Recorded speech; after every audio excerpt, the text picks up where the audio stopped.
இன்றைக்கி நம்ம சேனலில் என்ன பார்க்க போகிறோன்னா கேரளா ஸ்டைல் ஃபிஷ் பொழிச்சது ரொம்பவே ஈஸியான சிம்பிளான மெத்தடில் எப்படி பண்ணலான்னு பார்க்கலாம் வாங்க. அதுக்கு பார்த்தீங்கன்னா இன்றைக்கி நான் 2 வெலை மீன் எடுத்திருக்கேன். இது ரொம்பவே ஃப்ரெஷ்ஷாக இருக்கிறது மாதிரி பார்த்தீங்க அப்படின்னா டேஸ்ட் வைஸ் ரொம்பவே சூப்பராக இருக்கும். அதை நல்லா கழுகி க்ளீன் பண்ணி வச்சுருக்கேன். இது ஃபஸ்ட்டு நம்ம பொரிக்கிறதுக்கு தேவையான மசாலாஸ் தான் எடுக்கிறோம். கொஞ்சமாக மிளகாத்தூள், மல்லித்தூள், கொஞ்சம் உப்பு, அப்புறம் மஞ்சத்தூள், அப்புறம் கொஞ்சமாக பெப்பர், இது அவ்வளோத்தையும் நல்லா மிக்ஸ் பண்ணி எடுத்துக்கலாம். நான் இன்றைக்கி 2 மீனுக்கு தேவையான அளவுக்கு தான் எடுத்துக்கிறேன். தண்ணி ஊற்றி கொஞ்சமாக மசாலா எல்லாம் மிக்ஸ் பண்ணி எடுத்துக்கலாம். இது ஒரு 50 மினிட்ஸ் நம்ம ஊற வச்சுட்டு அதுக்கப்புறம் தவாவில் போட்டு ஃப்ரை பண்ணி எடுத்துக்கலாம். இதுக்கு பார்த்திங்கன்னா நான் தேங்காய் எண்ணெய் தான் எடுத்துக்கேன். அந்த தேங்காய் எண்ணெய் எடுக்கும்போது நல்லா ஃப்ளேவராக சூப்பராக இருக்கும். தேங்காய் எண்ணெய் நல்லா சூடானதுமே அதில் கொஞ்சமாக கறிவேப்பிலை போட்டோம் அப்படின்னா அந்த கறிவேப்பிலை ஃப்ளேவரோட ரொம்பவே சூப்பராக இருக்கும். அதுக்கப்புறமா மசாலா போட்டு வச்சுருக்க மீனையும் போட்டு ஒரு லிட்டு வச்சு க்ளோஸ் பண்ணி சிம்மில் வச்சு நல்லா வேக வச்சு எடுத்துக்கிறோம். இது ஒரு சைடு வெந்ததுமே இன்னொரு பக்கமும் அதே மாதிரி நல்லா வேக வச்சு எடுத்துக்கிறோம்.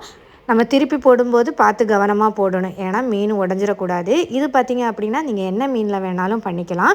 இப்போது பார்த்திங்கன்னா 2 சைடுமே சூப்பராக வெந்து இருக்குது. இதை நம்ம இன்னொரு பிளேட்டில் மாற்றி வச்சுருக்கலாம். இதை மாற்றி வச்சதுக்கு அப்புறமா இதுக்கு தேவையான இன்னொரு மசாலா தான் ரெடி பண்ண போகிறோம். அதுவும் ரொம்ப ஈஸியான மெத்தடில் தான் பண்ண போகிறோம். அதுக்கு பார்த்திங்க அப்படின்னா நான் இன்றைக்கி 2 ஒரு ஆனியன் தான் எடுத்துக்கிறேன். இந்த ஆனியனை சின்ன சின்ன பீஸாக கட் பண்ணி எடுத்துக்கலாம். அதுக்கப்புறம் இதுக்கு ஒரு தக்காளி எடுத்துக்கலாம். அந்த ஒரு தக்காளியை இந்த மாதிரி சின்ன சின்ன பீஸாக கட் பண்ணி எடுத்துக்கலாம். அதுக்கப்புறமா நம்ம ஃப்ரை பண்ணி வச்சுருக்கோம்ல ஆயில், அது பேலன்ஸ் இருக்குது. அதில் கொஞ்சமாக கடுகு தாளிச்சிட்டு அதில் இந்த ஆனியனெல்லாம் கட் பண்ணதை போட்டுக்கலாம். நான் இன்றைக்கி அந்த ஆயிலை வேஸ்ட் பண்ணாமல் இந்த மாதிரி தான் யூஸ் பண்ணியிருக்கேன். நீங்கள் ஃப்ரெஷ்ஷான ஆயிலில் கூட பண்ணிக்கலாம். இந்த மாதிரி பண்ணும்போது டேஸ்ட்டு நல்லாவே இருக்கும். அதுக்கப்புறமா அதில் கொஞ்சமாக நல்லா வசங்கினதுமே கறிவேப்பிலை, கொஞ்சமாக இஞ்சி பூண்டு பேஸ்ட்டு இதெல்லாமே போட்டு அதோட பச்சை வாசனை போகிறது வரைக்குமே நல்லாவே வதக்கி எடுத்துக்கலாம்.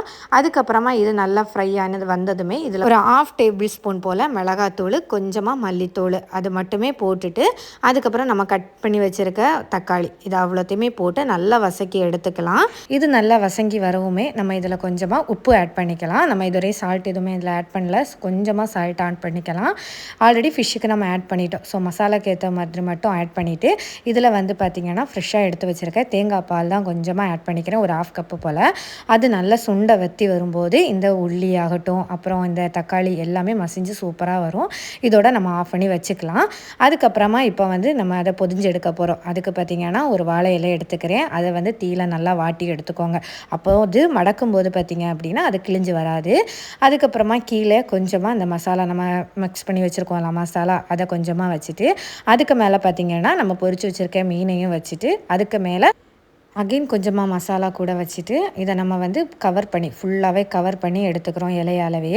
நான் இப்போ இந்த மாதிரி ஃபுல்லாகவே கவர் பண்ணிக்கலாம். நான் இது கவர் பண்ணப்போ பார்த்திங்கன்னா இலை பத்தலை. ஸோ இதை நான் இதுக்கு மேலே ஒரு இலை வச்சு அந்த மாதிரி 2ஆக தான் கட்டி எடுத்துக்கிட்டேன். இது ஒரு நூல் இல்லைன்னா வாழை இலையோட நார் அது ஏதாவது வச்சு கட்டி எடுத்துக்கலாம். அதுக்கப்புறம் அகைன் ஒரு தவாவை சூடு பண்ணி எடுத்துக்கோங்க தோசைக்கல்லை. அதில் கொஞ்சமாக தேங்காய் எண்ணெய் ஊற்றிட்டு அதுக்கு சூடானதுமே இந்த நம்ம பொதிஞ்சு வச்சுருக்கோம் பார்த்திங்களா இலை, அதையும் வச்சு நம்மள மூடி வைக்கணும். மெயினாக மூடி வச்சு 2 பக்கமும் நம்ம வேக வச்சு நான் ஒரு 10 நிமிஷம் போல் 2 பக்கமும் வேக வச்சு எடுத்தோம் அப்படின்னா சூப்பரான வாழை இலை ஃப்ளேவரோட நமக்கு சூப்பராக ரெடி ஆயிரும். நீங்கள் எப்பவும் ஃபிஷ் வாங்கும்போது ஒரே மாதிரி மெத்தட் பண்ணாமல் இந்த மாதிரி மெத்தடில் பண்ணி பார்த்தீங்க அப்படின்னா எல்லாருக்கும் கண்டிப்பாக சூப்பராகவே பிடிக்கும். இது நம்ம பிச்சு சாப்பிடும்போது அந்த ஃப்ரை பண்ணியிருக்க வாழை இலையோட ஃப்ளேவரோட அப்புறம் அந்த மசாலா அது எல்லாமே சூப்பராக டேஸ்ட்டாக இருக்கும். இதுக்கு கார்னிஷிங்குக்காக கொஞ்சமாக கட் பண்ணி வச்சுருக்க கொத்தமல்லியும் அப்புறமா மேலாப்பில் கொஞ்சமாக ஆனியனும் சின்ன சின்னதாக கட் பண்ணி வச்சுருக்க ஆனியனும் போட்டு நம்ம சாப்பிட்டோம் அப்படின்னா சூப்பராக இருக்கும். கண்டிப்பாக நீங்கள் இதை ஒரு வாட்டி செஞ்சு பார்த்துட்டு எப்படி இருக்குது அப்படின்னு சொல்லிட்டு எனக்கு கமெண்ட் பண்ணுங்கள். ஏதாவது டவுட் இருந்துச்சுனாலும் கமெண்ட் பண்ணுங்கள். நம்ம சேனல் பிடிச்சிருந்துச்சு அப்படின்னா சப்ஸ்கிரைப் பண்ணி சப்போர்ட் பண்ணுங்கள். இன்னும் நிறைய ரெசிபியோட உங்களை அடுத்த வீடியோவில் பார்க்குறேன். அது வரைக்கும் பாய்.